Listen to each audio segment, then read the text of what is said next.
Ba'du. Alhamdulillah, segala puji bagi Allah Subhanahu wa taala yang telah memberikan kita karunia berupa nikmat hidayah, nikmat kesempatan dan juga nikmat waktu luang kita sehingga kita di sini bersama-sama bisa menjalankan rutinitas kita, yaitu belajar secara daring yang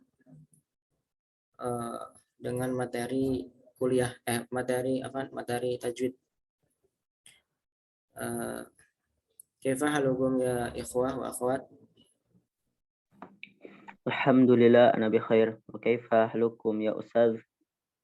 Ana bi khairin aidan. Alhamdulillah. Qabla an nabda darsana fa aqulu lakum taqabbalallahu minna wa minkum shalihal a'mal. Semoga Allah menerima amal kita, semua amal yang soleh. Amin Allahumma amin. Sebelumnya ana mohon maaf yang sebesar-besarnya karena atas keterlambatan ana beberapa menit.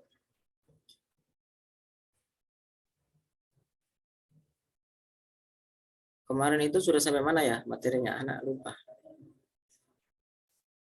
Seingat Anda kemarin itu materi terakhir itu sifat huruf yang tidak berlawanan.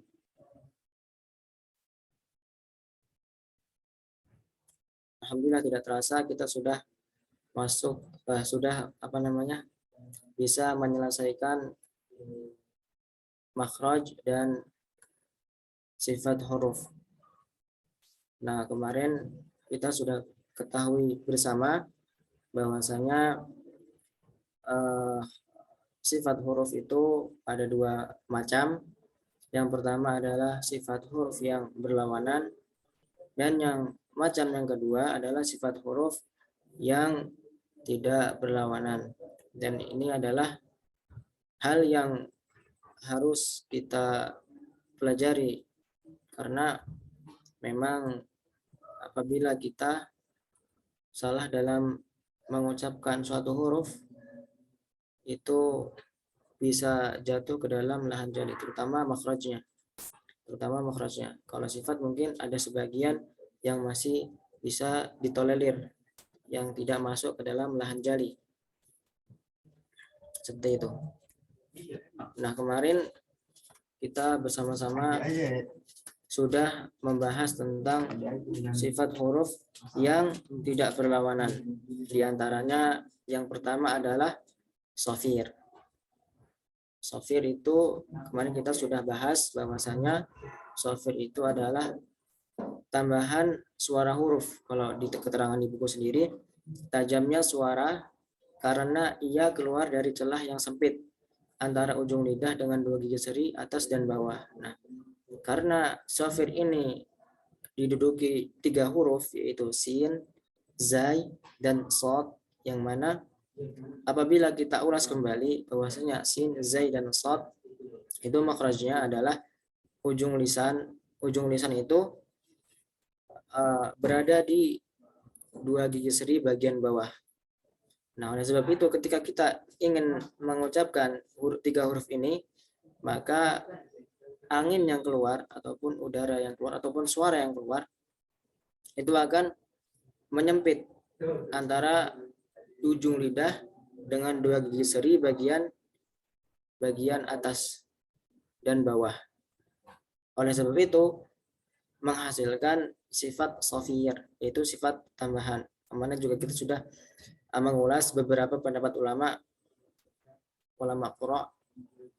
Ada pendapat yang mengatakan mensifati suara-suara tambahan. Ada yang mensifati suara bangau, seperti ada tambahan suara bangau seperti shad itu ada tambahan suara bangau, ada juga tambahan seperti suara belalang seperti sa, dan sebagainya. Nah, sifat yang kedua, nah di sini ada contohnya allazi yuwaswisu fi sudurin nas. Nah, apa sebagaimana yang telah kita ketahui bahwasanya sifat shafir ini adalah ada suara tambahan, maka apabila kita cermati ketika mengucapkan huruf sin dan shad itu pasti ada suara tambahannya seperti itu. Oleh sebab itu, maka tiga huruf ini juga pasti memiliki sifat rokhawah, sifat yang berlawanan, sifat rokhawah dan juga sifat hamas. Ada satu huruf di sini yang tidak memiliki sifat hamas, itu sifat jahar. Apa itu? Yaitu zai. Zai meskipun dia itu satu sifat dengan sin dan shad, tapi dia berbeda sifat, yaitu dia adalah jahar. Yang kedua sifat sin dan shad itu dia hamas, begitu. Yang mana sifat itu sudah kita bahas kemarin. Nah, yang kedua adalah qalqalah. Kita juga kemarin sudah membahas qalqalah itu, yaitu memantulkan ya. Di kitab di sini di kitab juga diterangkan, yaitu memantulnya suara pada huruf ketika sukun. Nah, jadi di sini berlaku ketika sukun tanpa terpengaruh dengan harokat yang 3. Sifat ini terdapat pada 5 huruf yang tergantung dalam kalimat qutbu jadin. Qa, ba, jim, dal. Qaf, ta, ba, jim, dal. Atau misalnya lebih mudah lagi dihafal, yaitu baju di toko, gampang itu ya. Nah, ulama yang lain juga berpendapat berbeda. Kalau di sini kan ada 2 jenis ya, qalqalah kubra dan juga qalqalah sughra. Nah, ulama yang lain itu ada yang berpendapat bahwasanya qalqalah itu terbagi menjadi 3. Ditambahkan qalqalah akbar, yaitu qalqalah yang ketika dia ada tasydidnya. Contohnya di sini ada tabbat yada abi lahabi wa tab. Nah, ketika tasydid, maka ulama yang lain ini mengkhususkan sendiri bahwasanya ini adalah qalqalah akbar. Namun pada intinya meskipun berbeda pendapat seperti ini, namun pada intinya penerapannya sama begitu. Nah, ada juga yang berpendapat 4, yaitu qalqalah ditambah 1 lagi asghar. Kalau di sini kan hanya ada sughra. Nah, ada 1 lagi asghar, yaitu apabila huruf qalqalah itu berharokat. Nah, kalau di sini kan di keterangan buku ini hanya huruf yang sukun, yang berlaku sukun. Nah, kalau misalnya kita ambil pendapat yang ketiga, yaitu ada 4 pembagian, maka tidak hanya sukun, yaitu yang berharokat pun juga masuk qalqalah. Ada sisi qalqalahnya ketika berharokat, namun sangatlah kecil, maka disebut asghar, yang paling kecil seperti itu. Nah, yang ketiga kita cepatkan ya, karena kemarin kita sudah membahas. Tapi anak lupa kemarin sampai mana. Seingat anak itu kemarin sampai tafashi, kalau enggak istitolah. Seingat anak. Nah, lin. Yang sifat ketiga yang tidak berlawanan yaitu adalah lin. Di sini diterangkan di buku, yaitu keluarnya suara huruf dari makhrajnya dengan mudah. Sifat ini terdapat pada 2 huruf, yaitu ya sukun dan wawu sukun. Yang huruf sebelumnya berharokat fathah. Jadi gampang aja ya. Jadi lin itu adalah mat, ya hampir mat begitulah, tapi harokatnya adalah fathah. Jadi ada wawu sukun ataupun ya sukun yang apabila sebelumnya fathah maka dia dijatuhi sebagai sifatnya adalah lin. Itu gampang aja seperti khaufun, haid, bait begitu. Nah, yang keempat adalah inhiraf. Nah, inhiraf di sini sesuai yang di buku di sini adalah menyimpangnya suara huruf karena alirannya tidak sempurna, disebabkan terhalang oleh lisan. Nah, jadi sifat lam dan ro sesuai yang kita pelajari di buku adalah menyimpangnya suara huruf, karena terhalangi oleh oleh lisan sehingga ia berbelok. Contohnya nih, ro. Ro ia akan mengkerucut seperti gambar yang tertera di buku ini, mengerucut seperti ini. Nah, sedangkan lam itu dia melebar. Ini adalah pendapat yang ada di buku. Namun ada pendapat yang lain. Di buku ini mengikuti pendapat Syekh Aiman Sued. Nah, sedangkan pendapat yang lain di buku Anda baca di buku Fathul Robani, ia menjelaskan inhiraf itu adalah inhiraf wa huwa milul harfi ba'da khurujihi hatta yattasilu bi makhraji ghairihi wa lahu harfan lam wa ra. Nah, kalau misalnya inhiraf di pendapat yang lain itu adalah berkaitan dengan makhrajnya. Jadi inhiraf itu adalah melencengnya makhrajnya dari asalnya kepada makhraj yang lain, begitu. Jadi begini, secara tidak kita sadari ketika kita mengucapkan huruf lam, maka makhrajnya lam itu secara tidak langsung itu bergeser. Coba kita cermati. La, apabila kita Allah di sini pada asalnya makhrajnya ada di mana? Di adnal hafah. Di adnal hafah, yaitu pinggir lidah tapi di ujungnya, adnal hafah namanya. La. Nah, apabila kita tebalkan Allah, maka ia makhrajnya lam ini akan bergeser kepada makhrajnya nun, begitu. Sama dengan ro.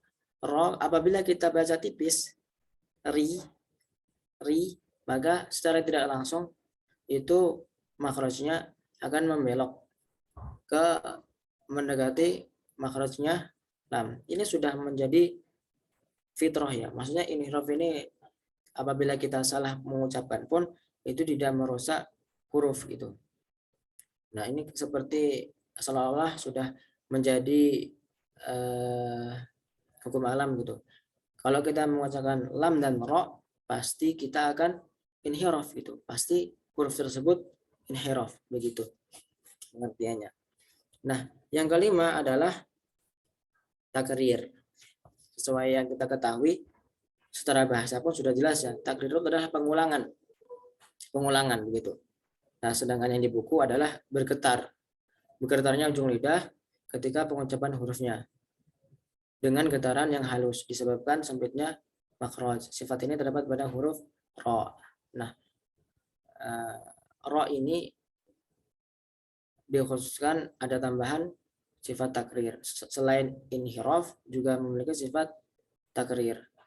Nah, sudah kita pelajari pada pembahasan yang lalu bahwasanya kita mengucapkan suatu makhraj, suatu sifat, kita harus memperjelasnya, kita harus menguatkannya. Namun di takrir sendiri ini berbeda. Kita bukan memperjelasnya, tapi kita mempertahankannya. Mengapa mempertahankannya? Karena kadar takrir ini tidak boleh berlebihan dan juga tidak boleh tidak kelihatan sama sekali. Contohnya, misalnya kita baca ro tapi cedar gitu, ro gitu, kayak apa R-nya Inggris gitu kan. Ini salah. Kenapa? Karena menghilangkan sifat takrirnya tadi. Namun ketika kita baca ro itu berlebihan, ro ini juga tidak tepat begitu, tidak pas. Maka takrir ini adalah salah satu sifat huruf yang sulit untuk diterapkan. Namun insya Allah apabila kita latihan terus, insya Allah kita bisa. Tidak ada yang mungkin yang tidak bisa, semuanya bisa insya Allah dengan belajar latihan. Kecuali kalau memang dari lahirnya memang sudah cadel gitu ya. Ya kalau seperti itu ya mau bagaimana lagi kan, sudah dari lahirnya seperti itu. Ya fattaqullaha mastata'tum. Nah, yang keenam adalah tafashi. Tafashi itu yaitu menyebarnya aliran suara pada huruf shin. Jadi sya itu menyebar di mulut, di dalam mulut. Sya. Jadi beda ya antara sya dengan sa, sangat berbeda jauh itu. Sya di sini tidak memiliki shafir, tidak ada tambahan suara huruf sya karena dia menyebar suaranya, tebal juga, ya kan? Nah, yang terakhir enggak. Ini yang nomor 7, istitolah. Nah, istitolah ini adalah sifat yang khusus dimiliki huruf dod. Huruf dod. Apa sih itu istitolah? Nah, istitolah itu secara bahasa itu adalah memanjang. Istitolah artinya adalah memanjang. Apakah maksudnya dipanjang-panjangkan lidahnya? Tidak.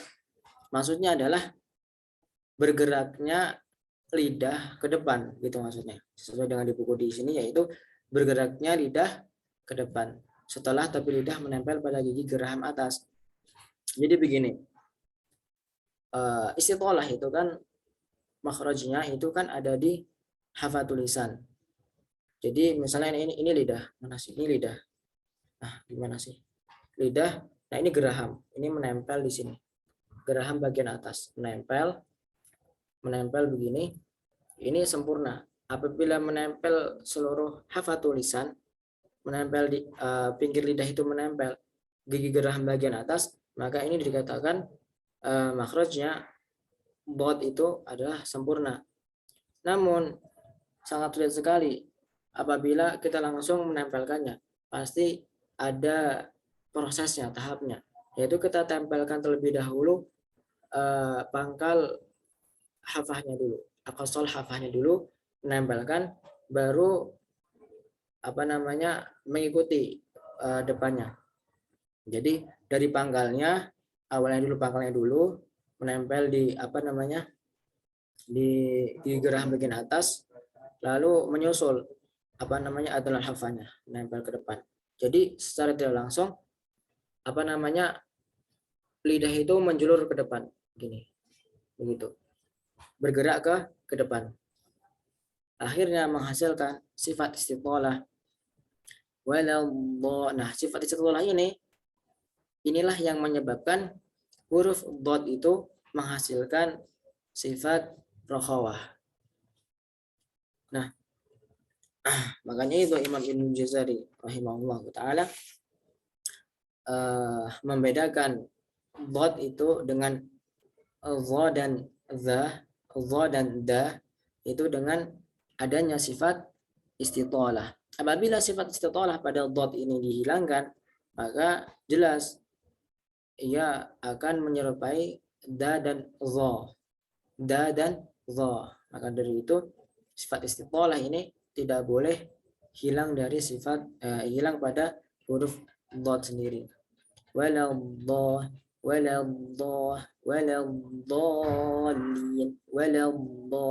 Jelas ya, begitu. Untuk seberapa sempurnanya mengucapkan huruf dot ini tergantung bagaimana talakinya. Nah, untuk talakinya insya Allah nanti antum bisa bertalaki kepada yang lebih ahlinya.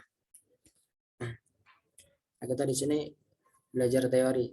Jadi untuk mempermudah kita praktek, tentunya kita juga mengetahui teorinya juga. Seperti halnya kita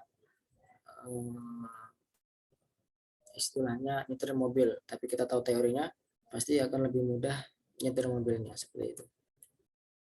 Di sini ada contohnya, siratal ladzina an'amta 'alaihim ghairil maghdubi 'alaihim waladdallin.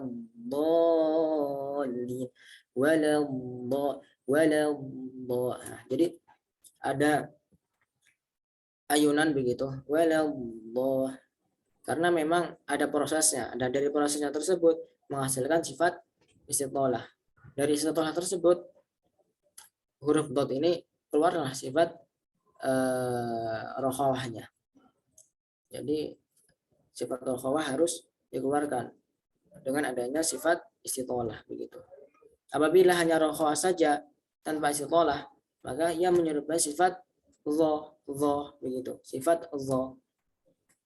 Nah, kalau tanpa rokhawah dan juga tanpa sekolah, nah dia jadi mempunyai sifat dah begitu. Nah, begitu pentingnya kita mempelajari sifat ini begitu. Nah, yang terakhir adalah sifat gunnah. Ini adalah sifat yang terakhir yang tidak berlawanan begitu. Gunnah ini secara bahasa, gunnah itu suara yang kalau di buku ini suara yang merdu gitu. Suara yang merdu. Nah, sedangkan yang diterangkan di buku ini adalah suara yang keluar dari rongga hidung. Nah, jelas ya, karena memang gunnah ini adalah khusus untuk huruf mim dan nun. Nah, mim dan nun itu adalah huruf yang makhrajnya ada di hidung, mim dan nun begitu. Yang sifat ini mengikuti huruf nun dan mim ya. Jelas ya, tadi sudah diterangkan.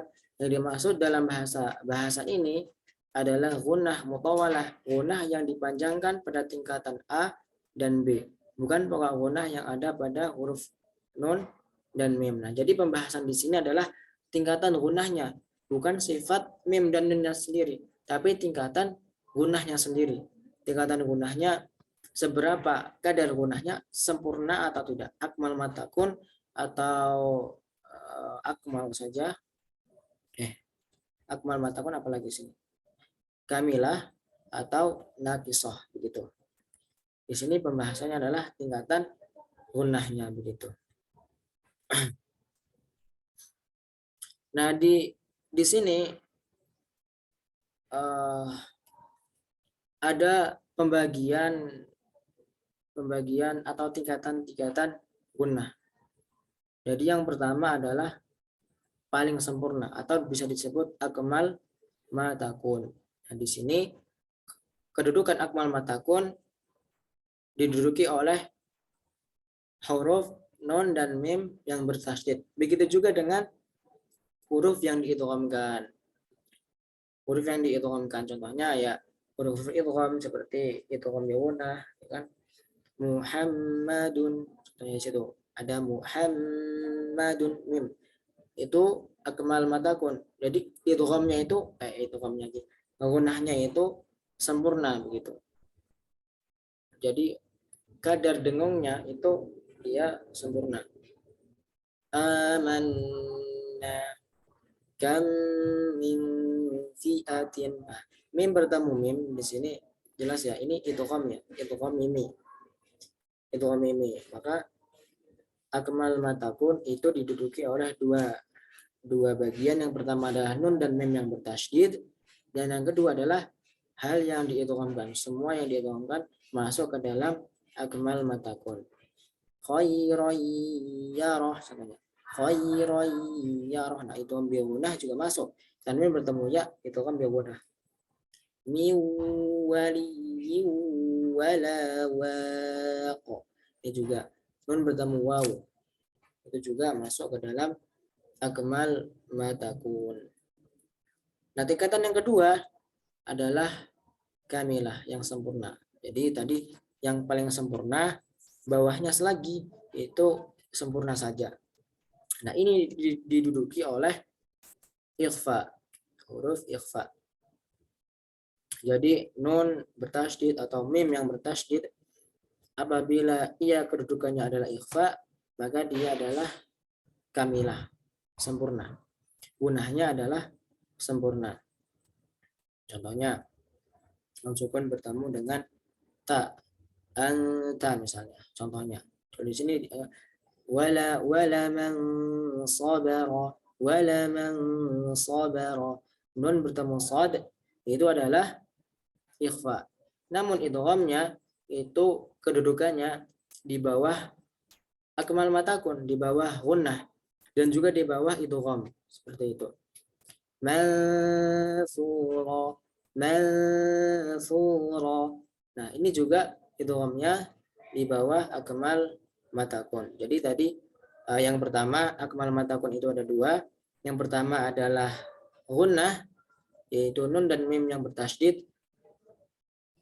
Kalau disebut juga gunah musyaddadah ya, tapi maksudnya adalah nun dan mim tasydid yang pertama, dan yang kedua adalah yang diidghamkan seperti itu. Nah, yang terakhir adalah naqisah. Naqisah yang kurang. Tingkatan ini ada pada nun dan mim yang sukun ketika izhar.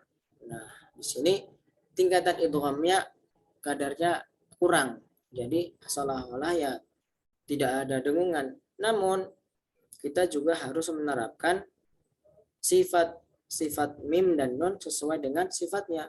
Jadi ketika kita mengucapkan huruf idhar, an'amta, kita jangan menghilangkan sifat tawasudnya. Jadi kebanyakan di antara kita atau kebanyakan para pembaca Al-Quran di luar sana yang masih belum belajar tajwid ya, kebanyakan baca an'amta begitu. Nah, di sini menghilangkan sifat bainiyahnya. Bainiyah yang sudah kita belajar kemarin adalah sifat antara syiddah dan juga rokhawah. Syiddah itu contohnya a, ba, contohnya. Jadi dia apa ya? Syiddah itu dia ditekan begitu kan? Ditekan, ada tekanan, dan juga dia tidak mengalir suaranya. Syiddah. Nah, sedangkan rokhawah itu mengalir. Nah, di antara ditekan dan juga mengalir, berarti di tengah-tengahnya itu dia dibilang berhenti total, ditekan total juga tidak, mengalir juga tidak begitu. Jadi jangan an'amta, ini juga salah begitu. Jadi an'amta alaihim ghairil maghdub, alaihim ghair, dan alaihim ghair, ini kebanyakan salah apabila kebanyakan di kalangan orang yang belum belajar tajwid pasti membacanya seperti ini, atau hanya belajar tajwid saja sebelum belajar makhraj huruf atau sifat huruf, pasti tahunya izhar itu ya seperti itu, dibaca jelas banget an'amta begitu. Dulu juga anak ketika pertama-tama ya sebelum belajar makhraj dan sifat seperti itu bacanya dia dulu. Ketika SMA, SMP dulu belajar, ya masih belajar tajwid biasa lah, maksudnya nggak mendalam sampai roj, nggak sampai tidak wakaf, juga belum sampai belajar seperti itu kan. Nah, dulu juga bacanya seperti itu, dan juga plus gurunya juga ngajarnya seperti itu juga, harus dibaca jelas gitu, an'amta begitu.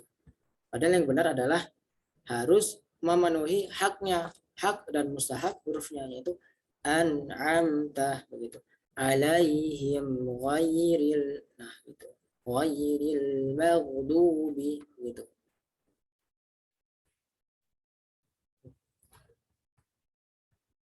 Nah,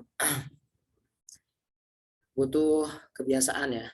Mungkin kalau kita belajar apa karena kita sudah terbiasa ya mungkin terlepas, tapi dengan beriringnya waktu kita sering-sering membaca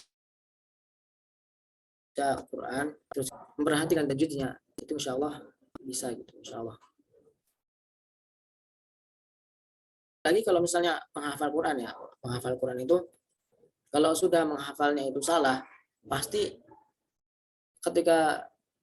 akan salah terus begitu. Contohnya anak sendiri dulu di pesantren salah di panjang pendeknya atau salah di makrojnya di juz 30 kebanyakan salah. Karena memang dulu kan yang belum belajar kayak begini. Jadi apa akhirnya? Ya ketika disimak ya salah-salah terus, padahal ketika dibaca oh iya benar ini bacaan anak salah gitu. Tapi ketika setoran gitu oh iya salah gitu. Ketika setoran salah. Karena memang sudah terbiasa. Nah, ini cara mengubahnya adalah dengan cara dibaca diulang ya, begitulah proses. Nah, yang terakhir adalah angkos matakun, paling kurang. Jadi tadi tingkatannya paling sempurna, kurang, dan yang terakhir adalah paling kurang.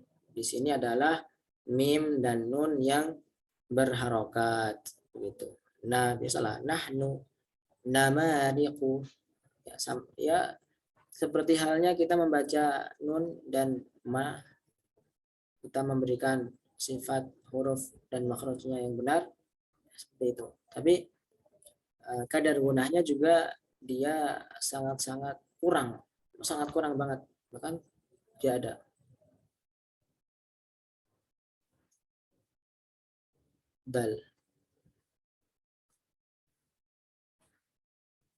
Dal itu kemarin gimana? Coba kita ulas lagi ya. Dal, kita ulangi lagi. Sini. Kita belajar sama-sama. Kita buka lagi. Makhraj dal. Mana?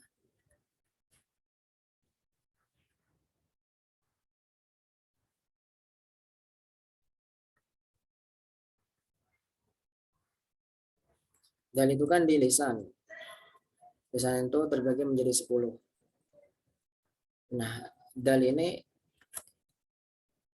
dia ini dia. Dal. Dal itu satu sifat, satu makhraj dengan ta dan po. Ta dan po. Ta, da, po. Da, po. Begitu.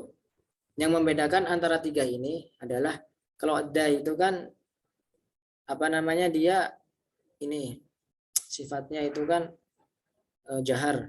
Kan ta itu sifatnya adalah hamas. Begitu enggak? Fahasahu syakhsun sakat. Ta, hamas. Sedangkan to dia adalah sifatnya dia isti'ala. Yang membedakan hanya itu. Di mana mengucapkannya punggung ujung lidah pada posisi pangkal dua gigi seri atas. Nah, begitu. Di sini sudah ada ya gambarannya, biar lebih jelas lagi. Nah, di situ tempatnya. Kita mengucapkan da. Jadi jangan juga terlalu ke atas lidahnya. Da. Jadi begini kalau ke atas. Da. Atau kalau terlalu ke bawah, jadi kalau terlalu ke bawah, da. Jadi salah juga gitu. Da.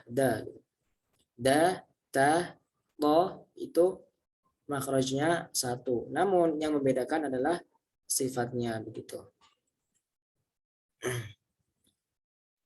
Kita kembali lagi ke pembahasan yang tadi.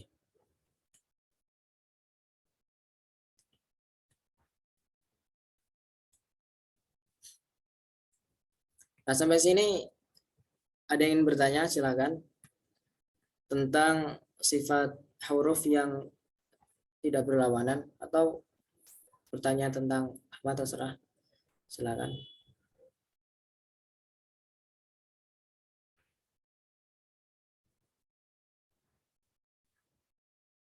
Tidak ada.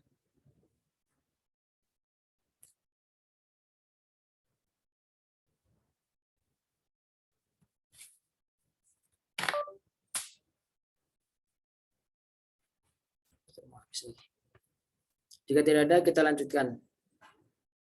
Ini baterai laptopnya mau habis.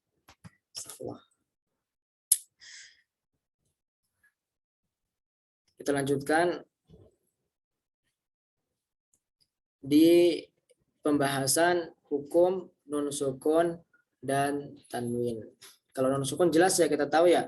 Namun tanwin itu apa sih?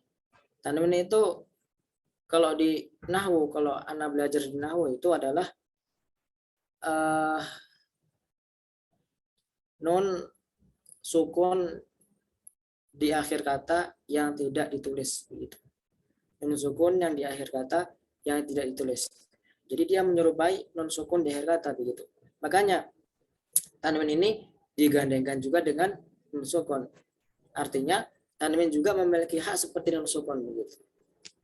Memiliki hak seperti nun sukun. Nah, pembagiannya di sini Imam Ibnul Jazari rahimahullahu taala itu memberikan keterangan di dalam nadhamannya, hukmu tanwinin wa nunin yulfa. Hukum nun sukun dan tanwin itu ada. Ada apa aja? Izharun, idghamun, wa qalbun ikhfa. Yang pertama izhar, yang kedua idgham, yang ketiga iqlab, Dan yang keempat adalah ikhfa. Meskipun di sini 5 ya, tapi secara dasarnya itu adalah 4. Begitu juga di dalam pembahasan tufatul atfal, di mana apa namanya di dalam tufatul atfal linuni intuskun linuni intaskun walid tanwini arba'u ahkamin fakhudh tabini gitu. Di tufatul atfal juga ada 4 hukum. Nah, untuk pembagiannya itu terdapat pada idgham sendiri. Begitu. Nah, sekarang kita bahas ada 4 ya. Pertama kita bahas secara global dulu. Jadi yang pertama adalah izhal halqi. Nah, izhal halqi itu hurufnya ada 6. Secara bahasa juga izhar itu artinya adalah wuduh, bayan, jelas, intinya adalah jelas begitu ya. Halqi sendiri itu diambil dari kata halq. Jadi kita sudah pelajari terdahulu sifat makhraj halqi itu ada 3 maksud afan. Makhraj al-halqu itu ada 3 tempat yang diduduki oleh 6 huruf ya, yaitu hamzah, ha, ain, ha, kha dan ghain gitu. Nah, mengapa dibaca jelas? Karena makhraj antara nun sukun dan makhrajnya halqi itu berjauhan. Oleh sebab itu, ketika membaca nun sukun atau tanwin itu dibaca jelas. Jadi sebabnya mengapa izhar halqi itu dibaca jelas? Karena nun sukun dan tanwin makhrajnya itu berjauhan dengan makhraj al-halqi. Itu sebabnya yang pertama. Pembahasan yang kedua, idgham. Secara bahasa idgham itu memasukkan.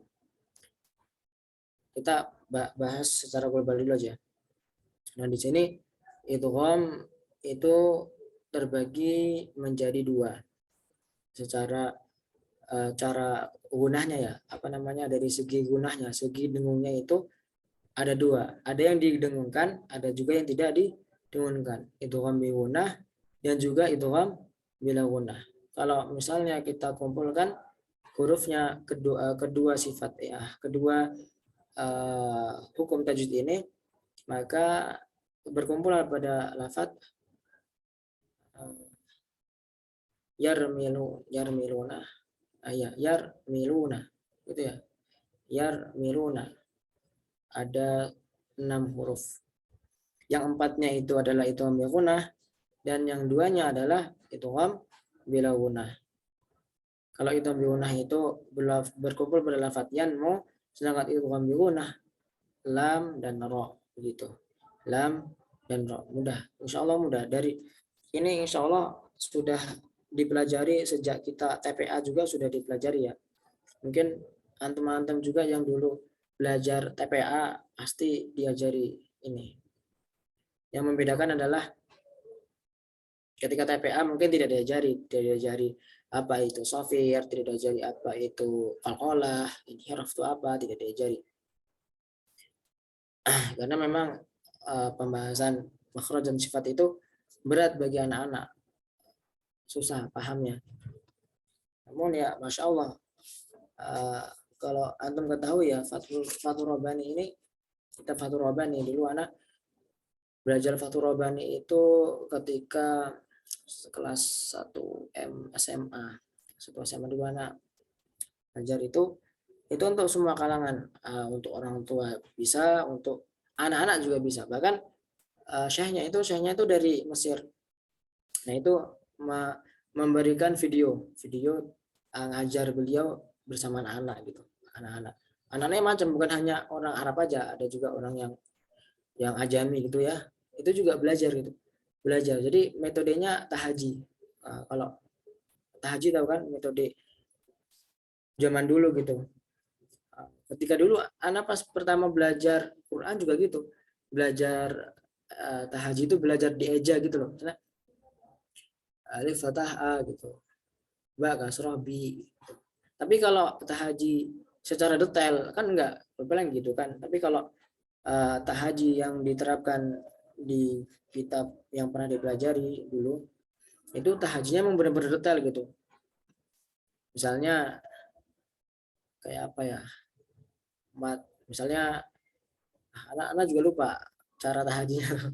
dulu pernah belajar gitu, karena memang agak ribet tahajudnya.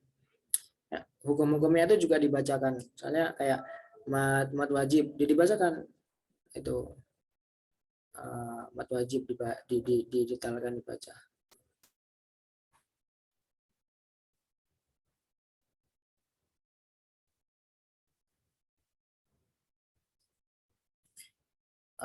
Afan banget nih apa namanya, untuk prakteknya sendiri waktu itu anak sudah tanyakan pada pemudirnya, katanya memang kita khusus untuk belajar teori saja begitu, kalau untuk prakteknya apa namanya kita belum dulu, kita fokuskan untuk teorinya dulu, fokuskan untuk teorinya dulu.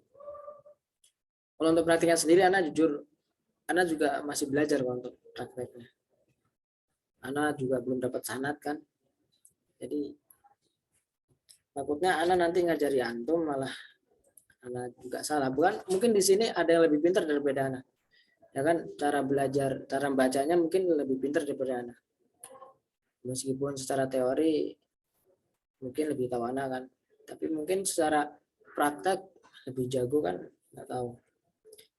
Tapi insya Allah nanti kalau misalnya ada apa namanya perubahan sistem lagi, insya Allah kita belajar sama-sama. Anak belajar dan antum juga belajar. Misalnya kalau nanti ketika praktek kok antum menemui anak membacanya salah, ya jangan malu-malu untuk membenarkan gitu. Sama-sama belajar gitu intinya.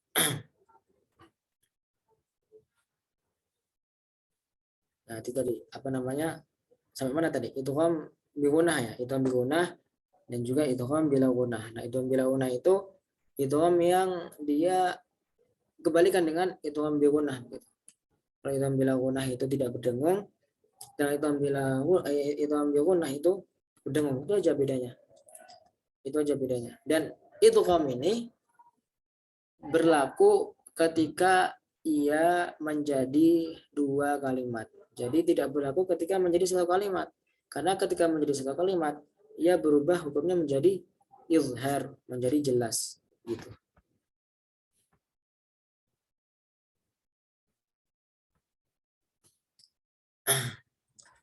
Dan yang keempat, maksudnya yang ketiga ya. Yang ketiga adalah iqlab.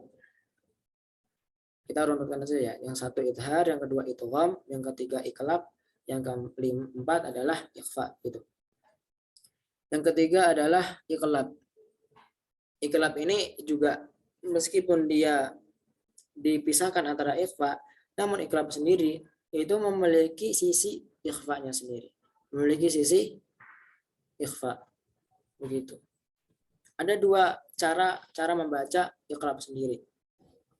Yaitu pertama, ada sebagian yang cara membacanya adalah merenggangkan bibir setipis kertas begitu.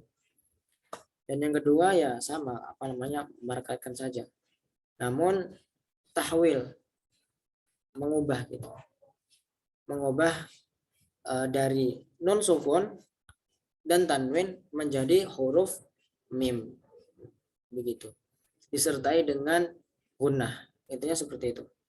Dan yang terakhir adalah ikhfa.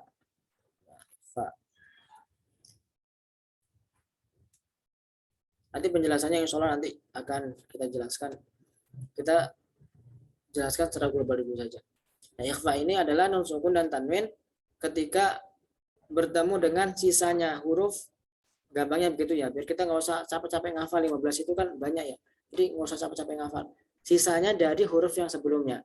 Nah, kalau sebelumnya izhar, misalnya izhar itu ada 6, yaitu huruf halqi. Kita sudah belajar tentang makhrarijul halq. Jadi tidak usah hafal lagi. Makhrarijul halq itu ada tiga tempat 6 bagian. 3 tempat 6 huruf, begitu mudahnya. Nah, lalu idgham bi gunah lebih mudah lagi. Biar cepat menghafalnya, hafalkan yang bagian apa ya? Kalau yang belum hafal ya, belum pernah belajar tajwid, ini silakan bisa diterapkan ini. Kumpulan lafadznya. Contohnya yarmiluna. Nah, di situ. Yarmiluna, ya ra yarmiluna. Mim, ya ra mim, lam, wawu, gitu ya. Yarmiluna, pokoknya itu. Yanmu sama lamro gitulah yang mudah. Yanmu sama lamro yang mudah. Dan yang terakhir ba. Jadi 3 hukum tajwid ini selain dari 3 hukum tajwid ini hurufnya, maka sisanya adalah ikhfa. Jadi intinya begitu. Lebih mudahnya seperti itu agar mudah dihafalkan. Dan juga tadi apa yang sifat huruf yang berlawanan, biar mudahnya lagi hafalkan gabungan katanya. Contohnya fahasahu syakhsun sakat. Fahasahu syakhsun sakat. Itu adalah huruf hamas. Berarti sisanya apa? Sisanya adalah jahar. Begitu aja, gampang kan? Terus apa lagi?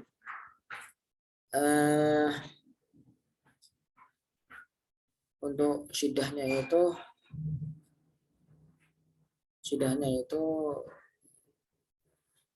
aji tuqatin bakat. Aji tuqatin bakat. Bukan deh. Kita merojah lagi.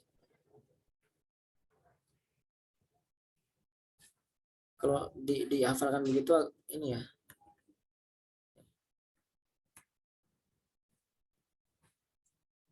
Nah ya benar, aji tuqatin bakat.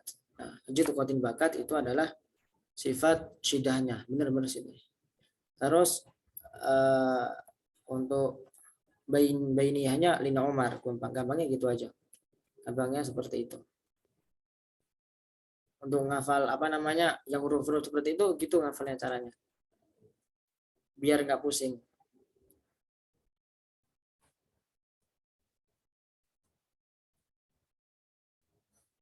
Nah, sekarang kita memasuki pembahasan secara detailnya. Sebenarnya ini bukunya nih untuk praktek sih aslinya. Tapi karena mandatnya itu adalah belajar teori, ya udah sampai nawatono. Karena akan tambahi keterangannya di buku Taisir Tilawatil Quran Fathur Rabbani. Insyaallah biar lebih gamblang lagi. Soalnya di sini kan keterangannya sangat terbatas gitu. Biar kita wawasannya luas juga.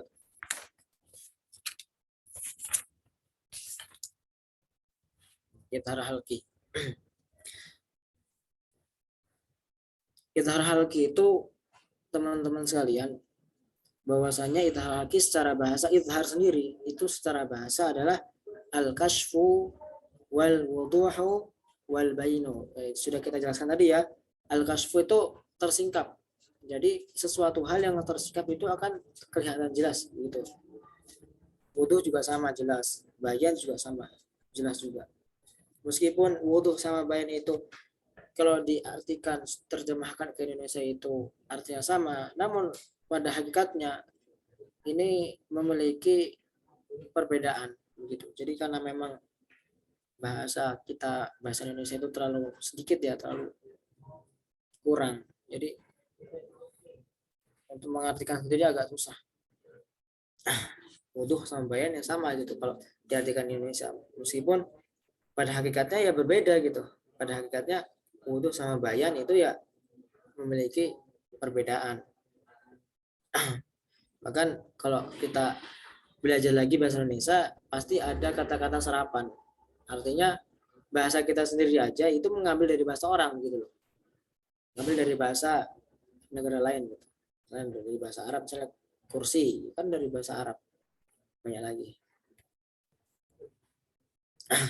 Terus secara istilah adalah ikhrajul harfi min makhrajihi min ghairi gunnatin zahiratin kamilah.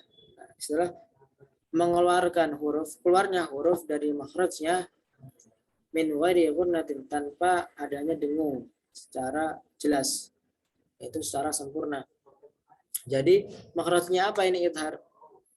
Yaitu kalau misalnya idharnya pembahasannya adalah idhar halqi, berarti pembahasan tentang nun sukun dan tanwin. Berarti yang dibaca jelas apa? Yang dibaca jelas adalah nun sukun dan tanwinnya. Nah, sudah diterangkan tadi bahwasanya ketika membaca nun sukun dan tanwin ketika idhar, maka tidak boleh menghilangkan sifat bainiyahnya, sifat tawasutnya. Tawasutnya tidak boleh dihilangkan begitu. Tawasutnya tidak boleh dihilangkan. Hurufnya jelas ya, hurufnya tadi sudah kita bahas sebelumnya. Nah, sebabnya idharnya juga tadi sudah kita terangkan, yaitu bu'du makhrajin nuni wa huwa tarfu lisani an makhraji ahrufil izhari wa huwa al-halqi. Gitu. Jauhnya makhraj nun, yaitu makhraj nun itu di mana? Tarful lisan, di tarful lisan, di ujung lisan. An makhraji ahrufil izhari, yaitu dari makhraj huruf izhar. Izhar itu di mana? Al-halq. Jadi coba ingat, tenggorokan sama ujung lidah kan jauh banget makhrajnya, tidak bisa disatukan gitu. Kalau dihiperbolakan ya antara langit dan bumi gitu ya. Ya, begitu. Jadi antara ujung lidah dan juga izhar itu sangat jauh makhrajnya. Oleh sebab itu nun dan tanwin ini harus dibaca jelas tanpa menghilangkan sifatnya huruf nun tersebut, begitu. Nah, di sini contohnya ketika bertemu hamzah, kullun amana man a'ta maridan au ala, gitu. Wala yakhshawna ahadan illallah, gitu. Azabun alim.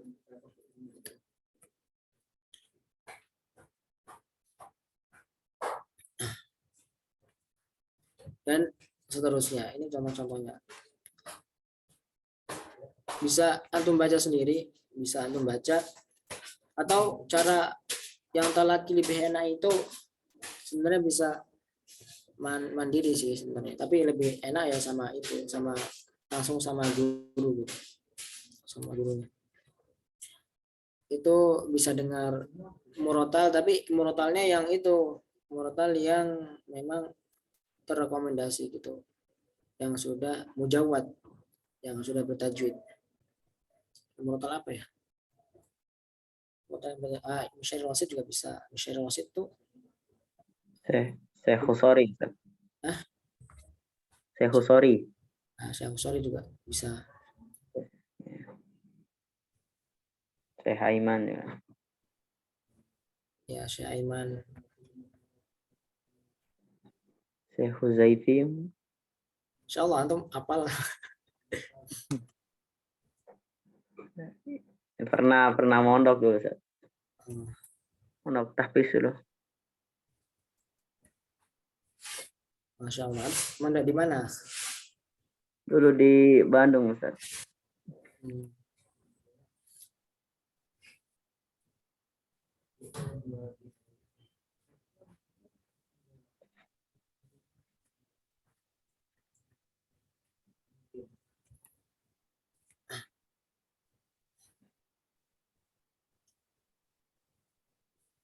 Jadi di sini backgroundnya itu macam-macam ya. Ada yang masih baru belajar, ada juga yang seperti antum ini, Akhi Wawan, yang Masya Allah. Mungkin kalau sama anak dulu bukan tahfidz sih, tapi belajar lah, mau belajar apa namanya, tajwid juga. Nah, sekarang idgham, pembahasan tentang idgham. Nah, tadi belum pernah terangkan ya. idgham itu ada dua sisi penjelasan ternyata. Idgham secara tingkatan, idgham itu ada dua penjelasan. Tingkatan penjelasan yang pertama adalah dua tingkatan yang ditinjau dari segi kadar idghamnya. Dan yang kedua, idgham yang ditinjau dari segi tingkatan gunnahnya. Ya begitu tadi. Di sini dijelaskan idgham bil gunnah, idgham bila gunnah itu dari segi tingkatan gunnahnya. Sedangkan idgham dari segi tingkatan idghamnya itu ada dua, idgham kamil dan juga idgham naqis. Kalau nggak salah idgham kamil apa? Shaghir ya. Idgham kamil. Sini diterangkan itu.